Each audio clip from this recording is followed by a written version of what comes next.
Friends, welcome to my channel. আজকের recipe দই পটল, যেটা আমি সম্পূর্ণ নিরামিষভাবে তৈরি করেছি। আর এই দই পটল লুচি, পরোটা, সাদা ভাত কিংবা ফ্রাইড রাইস সমস্ত কিছুর সঙ্গে অসাধারণ লাগে। চলো কিভাবে এই দই পটলটা রান্না করছি তোমাদের দেখিয়ে দিই।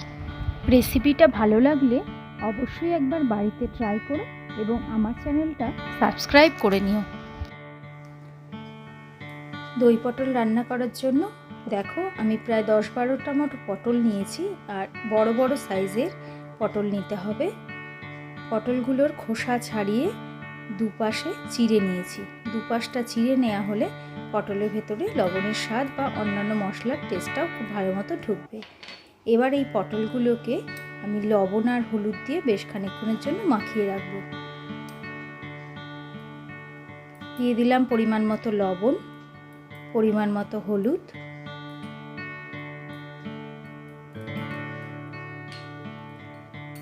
এবার লবণ হলুদটাকে খুব ভালো মতো করে মাখিয়ে দেব। দিয়ে মিনিট 15 মতো এটা রেখে দিতে হবে।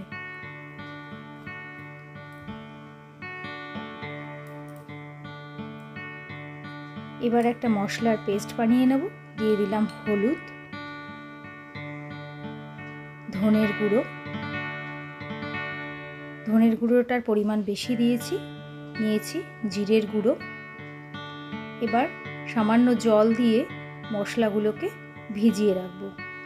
গুঁড়ো মশলা ব্যবহার করলে সেগুলোকে ভালো মতো একটু জল দিয়ে ভিজিয়ে রাখলে গ্রেভির ঘনত্বটা খুব সুন্দর হয়। আর বাটা মশলা হলে সেটার প্রয়োজন তো অবশ্যই নেই। এবার নিয়েছি 10-12টা কাজু। সেই কাজুটাকে একটু জল দিয়ে ভিজিয়ে রাখবো মিনিট 10-15-এর জন্য। তাহলে এর একটা স্মুথ পেস্ট বানানো খুব সুবিধা হবে। এই কাজুগুলোকে দই আর কাঁচা লঙ্কা দিয়ে পেস্ট করে নেব। এবার কড়াইয়ে পরিমাণ মতো, মানে একটু বেশি পরিমাণেই তেল এতে ব্যবহার করতে হবে, গরম করে নিয়েছি। এবার দিয়ে দিলাম 2টো এলাচ, 2টো দারচিনির টুকরো, দিয়ে দিলাম 4টে মতো লবঙ্গ। এলাচ, লবঙ্গ, দারচিনি এগুলোকে একটু ভালো মতো ভেজে নেব। এবার তারপরে দিয়ে দিলাম এর মধ্যে লবণ হলুদ মাখিয়ে রাখা পটলগুলো।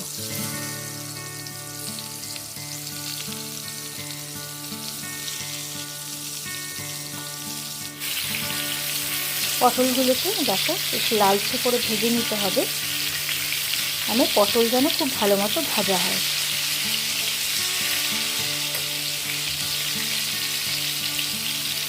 এপাশ ওপাশ করে সব পটলগুলোকে আমি ভেজে নিয়েছি। পটলগুলো খুব ভালো মতো ভাজা হয়ে গেছে। পটল ভাজাগুলো আমি তুলে নেব না, আমি একই সাথে এর মধ্যে দিয়ে দেব গুলে রাখা মশলাটা। তোমরা ইচ্ছে করলে পটলগুলো তুলেও নিতে পারো। এবার একে একে বাকি ইনগ্রিডিয়েন্টসগুলো দিয়ে দেবো। দিয়ে দিলাম কাশ্মীরি লঙ্কার গুঁড়ো, পরিমাণ মতো লবণ। খানিকটা লবণ মাখানো ছিল, সেজন্য প্রথমেই খুব বেশি লবণ দেব না, টেস্ট করে দেওয়া যেতে পারে। এবার এই মশলাগুলো ভালো মতো কষিয়ে নেব।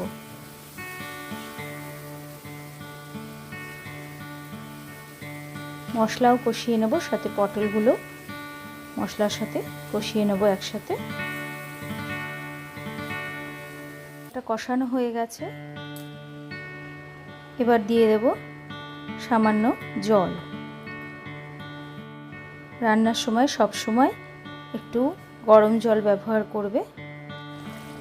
এবার মিনিট 15-এর জন্য ঢাকনা দিয়ে পটলগুলোকে খুব ভালো মতো সেদ্ধ হতে দেব।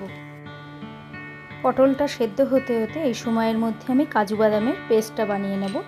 কাজু বাদামগুলো একটা মিক্সির কন্টেনারে নিয়ে নিলাম। দিয়ে দিলাম কয়েকটা কাঁচা লঙ্কা আর সামান্য জল দিয়ে দিলাম। কাজু বাদাম কাঁচা লঙ্কা পেস্টের সঙ্গে দইটাকে দিয়েও একসাথে একবার পেস্ট করে নেব। মিনিট 15 হয়ে গেছে, ঢাকনাটা খুলে নিলাম। পটলটা বেশ অনেকটাই সেদ্ধ হয়ে গেছে। এবার পটলটাকে একটু নেড়ে ছেড়ে দিচ্ছি। এবার পটলের মধ্যে দিয়ে দেব দই আর কাজু বাদামের পেস্টটা।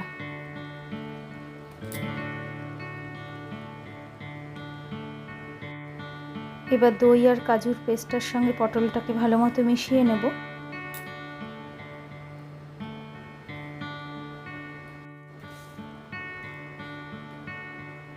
এবার দিয়ে দেব 1 চামচ ভর্তি করে চিনি। দই পটলে টক ঝাল মিষ্টি সমস্ত কিছুটাই খুব পারফেক্ট হওয়া প্রয়োজন, সেজন্য একটু বেশি করে চিনি ব্যবহার করতে হবে, তবেই এর পারফেক্ট টেস্টটা আনা যাবে। এবার আবারও ভালো মতো নেড়ে ছেড়ে নিলাম। আবারও একটা ঢাকনা দিয়ে পটলটাকে সেদ্ধ হওয়ার জন্য চাপা দিয়ে দিলাম। মিনিট 5 হয়ে গেছে, এবার ঢাকনাটা খুলে নিলাম। দই পটল রান্না আমার কমপ্লিট। পটলগুলো খুব সুন্দর সেদ্ধ হয়েছে, একই সাথে সুন্দর একটা কালার এসছে।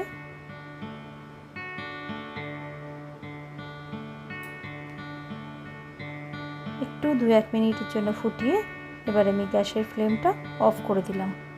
2-1 মিনিট ঢাকা দিয়ে রেখে দেব, তারপর এটা আমি সার্ভ করে দেব। টেস্টি টেস্টি দই পটল বানানোর এই সহজ রেসিপিটা তোমাদের কেমন লাগলো আমাকে অবশ্যই কমেন্ট বক্সে জানিও। আর ভালো লাগলে একবার ট্রাই তো করোই। আর আমার চ্যানেলটা ভালো লাগলে লাইক, শেয়ার এবং সাবস্ক্রাইব করার অনুরোধ রইল। ভালো থেকো, সুস্থ থেকো। Thank you friends.